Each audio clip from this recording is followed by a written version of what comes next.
Welcome back friends. स्वागत है आप लोगों का मेरे इस यूट्यूब चैनल इकॉन इनसाइट्स पे। आज जो टॉपिक हम लोग डिस्कस करने जा रहे हैं ये मेंस के पॉइंट ऑफ व्यू से बहुत इंपॉर्टेंट है। मेंस में जीएस पेपर 3 के अंतर्गत इंडियन इकोनॉमी एंड डेवलपमेंट में एक ये सिलेबस में ये एक पॉइंट लिखा हुआ है। आप लोगों ने अगर पढ़ा हो, सिलेबस देखा हो, पीडीएस, इसका ऑब्जेक्टिव, इसकी फंक्शनिंग, इसके लिमिटेशंस और साथ में इसकी रिवैम्पिंग, ये टॉपिक बहुत क्लियरली मेंशन है यूपीएससी मेंस जीएस पेपर 3 में इंडियन इकोनॉमी वाले सेगमेंट में। आज जो हम लोग डिस्कस करने वाले हैं, आज हम लोग बात करेंगे इसी पीडीएस की, पब्लिक डिस्ट्रीब्यूशन सिस्टम की। जैसा कि हेडिंग आप देख पा रहे हैं, फिक्सिंग अ लीकी पीडीएस। जो लीकी पीडीएस है उसको हम लोग कैसे फिक्स कर सकते हैं, उस पर हम आज की चर्चा को अपने केंद्रित रखे हुए हैं। तो सबसे पहला इशू क्या है इसमें? तो इसमें हाउस होल्ड कंजम्पशन एक्सपेंडिचर सर्वे का डेटा लिया गया है जो कि 2022 से 2023 के बीच का है, और इसमें डेटा को कंपेयर किया गया है एफसीआई का फूड ऑफटेक जो रहा, यानी एफसीआई ने जो फूड प्रोवाइड किया डिस्ट्रीब्यूशन के लिए। इसके अलावा बहुत सारे स्टेट लेवल एलोकेशंस भी थे जो कि non national food security act के तहत आते हैं। इस डेटा को कंपेयर किया गया उस डेटा से जो फूड ग्रेन राइस और व्हीट के रूप में लोगों को प्राप्त हुआ, लोगों को मिला। और इसके अलावा अगर स्टेट गवर्नमेंट ने इसके ऊपर कुछ और अगर उन्हें दिया हो तो एफसीआई और स्टेट लेवल एलोकेशन कितना उन लोगों ने एलोकेट किया फूड और कितना लोगों को मिला, इस डेटा को कंपेयर किया गया। और जब इस डेटा को कंपेयर किया गया तो देखा गया कि यहां पर ह्यूज डिस्क्रिपेंसी है। और वो कैसे देखने को मिल रही है? देखने को मिल रहा है कि 28% ऑफ जो फूड ग्रेन है ये पहुंच ही नहीं पा रहा है, ये पहुंचा ही नहीं बेनिफिशियरीज तक। और अगर इसको हम लोग रुपए में समझने की कोशिश करें तो it is something around 69,108 crore, और वो भी एनुअली है। और it will keep on increasing, ये बढ़ता भी जाएगा। क्यों? क्योंकि जो कॉस्ट है फूड ग्रेन प्रोडक्शन की वो भी तो बढ़ेगी। तो कॉस्ट बढ़ने के साथ ये जो लॉस है वो बढ़ता जाएगा, जो कि अपने आप में काफी बड़ा है। अब चर्चा इस बात पर हो रही है कि पीडीएस है, प्रधानमंत्री गरीब कल्याण अन्न योजना के अंतर्गत अभी भी हम अपनी 57% पॉपुलेशन को फूड अवेलेबल करा रहे हैं।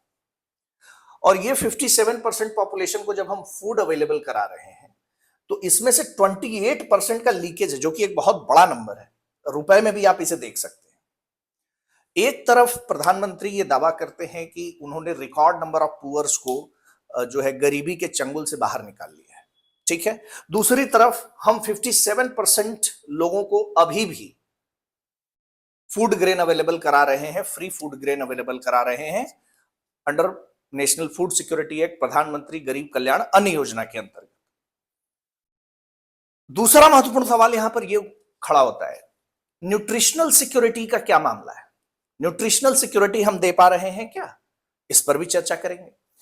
तो पहला ये कि कितने लोगों को आपने गरीबी से बाहर निकाला। 57% लोग अभी भी मुफ्त अनाज पा रहे हैं। अनाज जिस माध्यम से दिया जा रहा है उसमें 28% का लीकेज मिल रहा है। 28% फूड ग्रेन जो बेनिफिशियरीज हैं उन तक पहुंच नहीं पा रहा है।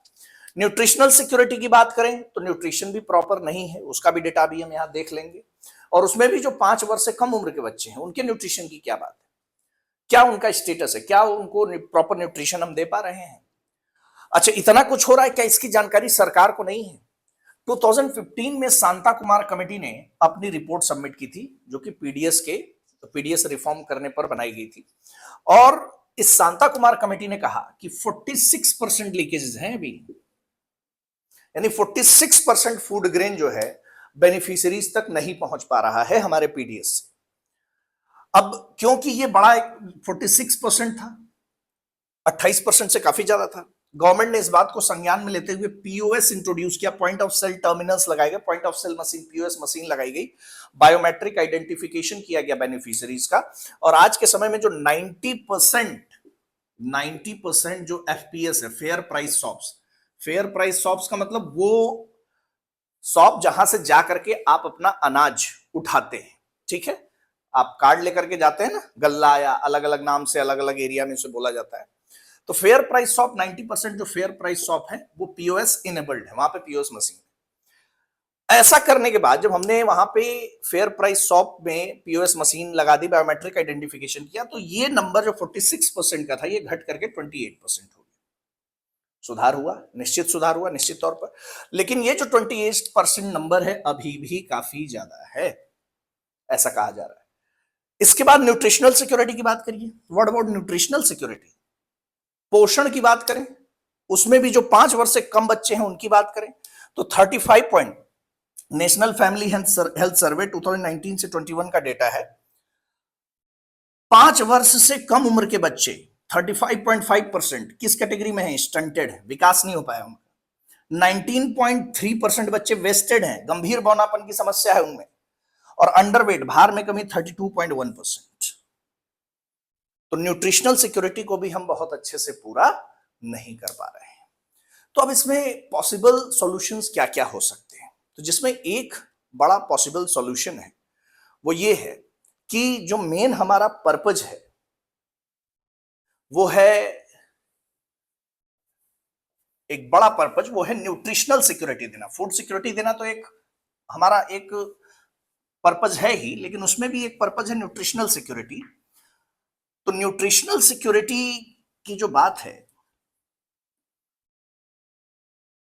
उसमें ध्यान दीजिए सभी लोग, कहा जा रहा है कि कुछ फेयर प्राइस शॉप्स को हम न्यूट्रिशन हब बना दें, न्यूट्रिशन हब बना दें, हमें बनाया जाना चाहिए, न्यूट्रिशन हब बनाया जाना चाहिए। और इन न्यूट्रिशन हब में बहुत सारी, जैसे पल्सेस हैं, वेजिटेबल्स हैं, मिलेट्स हैं, है ना, ऐसे न्यूट्रिशियस आइटम, एग्स हैं, एटसेट्रा, ये फूड प्रोवाइड कराए जाए जिससे कि न्यूट्रिशन लेवल बढ़े। और ऐसा करने के लिए उन्हें एक डिजिटल कूपन दिया जाए, एक डिजिटल कूपन हो जैसा कि आप लोगों को फोन में मिलता है, और इस डिजिटल कूपन को ले जाकर के वो उस फेयर प्राइस शॉप पर क्या करवा सकते हैं? रिडीम करवा सकते हैं। अब कूपन में अलग अलग फूड आइटम मेंशन रहेंगे, जो फूड आइटम कूपन कंटेन करेगा वो फूड आइटम आप इस न्यूट्रिशन हब से क्या कर सकते हैं? कलेक्ट कर सकते हैं। तो बहुत डाइवर्सिफाइड रेंज ये ऑफर करेगा और ये लीकेजेस को दूर करने में काफी हद तक सरकार की मदद करेगा। एक तो समाधान ये बताया जा रहा है कि फेयर प्राइस शॉप को कन्वर्ट करिए किसमें? न्यूट्रिशन हब में। दूसरा, वो लोग जो अंत्योदय नहीं, यानी एक्सट्रीमली पुअर नहीं है, ये थोड़ा सा विवादास्पद हो सकता है, काफी लोगों को लग सकता है ऐसा, बट जो एनालिस्ट हैं, विश्लेषक हैं, जो एक्सपर्ट हैं, वो ऐसा कह रहे हैं कि जो एक्सट्रीमली पुअर कैटेगरी में नहीं आते, अंत्योदय कैटेगरी में नहीं आ रहे हैं, अंत्योदय कैटेगरी में नहीं आ रहे हैं, अंत्योदय कैटेगरी में नहीं है, उनसे एमएसपी का हाफ ऑफ एमएसपी लिया जाए। जो भी एमएसपी है, मिनिमम सपोर्ट प्राइस है, उसका आधा बोझ उनके ऊपर डाला जाए, ठीक है। और ये जो आधा एमएसपी लिया जाए उनसे, उसे वापस उसी एग्रीकल्चर में लगा दिया जाए, खेती में ही लगा दिया जाए। यहां से जो भी सेविंग्स हो, इस सेविंग्स को लगा दिया जाए वेयर? To plug leakages. इसके बाद डायरेक्ट कैश ट्रांसफर, कई कई जगह इस समय ये बात बहुत ज्यादा की जा रही है, क्योंकि बहुत सारी चीजें हमारे हाथों में नहीं है, तो हम कह रहे हैं कि सीधे पैसा ट्रांसफर करिए लोगों के खाते में और वो अपनी चीजें वहां से ले लें। तो ये भी एक काफी चर्चा कही जा रही है, डायरेक्ट कैश ट्रांसफर या अदर रिफॉर्म्स। अन्य सुधारों में इसे लगाया जा सकता है, जो भी यहां से सेविंग मिलेगा। नहीं, वो लोग जो अंत्योदय कैटेगरी में नहीं आ रहे हैं, एक्सट्रीमली पुअर नहीं है, उनसे एमएसपी का आधा लिया जाए, पैसा लिया जाए, एमएसपी का आधा लिया जाए, और वो पैसा जो आधा हम ले रहे हैं इसे वापस से एग्रीकल्चर की सुधार में, ज्यादा बेहतर सुविधाएं प्रदान करने में वापस से लगा दिया जाए। तो आई होप कि आपको समस्या क्या है ये और समस्या का समाधान क्या है, ये दोनों बातें आपको समझ में आ गई होंगी। मैं आपसे ये बातें बता दूं क्या क्या आप यहां से कलेक्ट कर सकते हैं। तो कलेक्ट आप ये कर सकते हैं कि 46% लीकेजेस थे, पीओएस को इंट्रोड्यूस करने के बाद वो घट करके 28% हुए, लेकिन वो नंबर अभी भी काफी ज्यादा है। न्यूट्रिशनल सिक्योरिटी की बात करें तो अभी भी हम न्यूट्रिशनल सिक्योरिटी नहीं दे पा रहे हैं। बड़ी संख्या है उन बच्चों की जो 5 वर्ष से कम उम्र के हैं, जो स्टंटेड है, वेस्टेड है, अंडरवेट है, एक बड़ी संख्या है। इन दोनों बातों को दूर करने के लिए हमें कहना है कि जो लोग अंत्योदय नहीं है, एक्सट्रीमली पुअर कैटेगरी में नहीं आते, उनसे एमएसपी का आधा लिया जाए, और जो बचत यहां से हो रही है, जो पैसा हमें मिल रहा है, उस पैसे को वापस एग्रीकल्चर में ही लगा दिया जाए। दूसरा, कुछ फेयर प्राइस शॉप को न्यूट्रिशन हब के रूप में डेवलप किया जाए ताकि न्यूट्रिशनल सिक्योरिटी को इंश्योर किया जा सके। किस लिए? न्यूट्रिशनल सिक्योरिटी को सुनिश्चित करने के लिए कुछ फेयर प्राइस शॉप्स को न्यूट्रिशन हब के रूप में डेवलप किया जाए और वहां पे बहुत सारे न्यूट्रिशियस आइटम अवेलेबल कराए जाए। ये जो न्यूट्रिशियस आइटम है डिजिटल कूपन के माध्यम से लोगों को अवेलेबल होंगे, जिसे लोग फेयर प्राइस शॉप पे पहुंच करके क्या करा सकेंगे? रिडीम करवा सकेंगे। आई होप ये टॉपिक आपको अच्छे से समझ में आया होगा, ये डिस्कशन आपको अच्छे से समझ में आया होगा।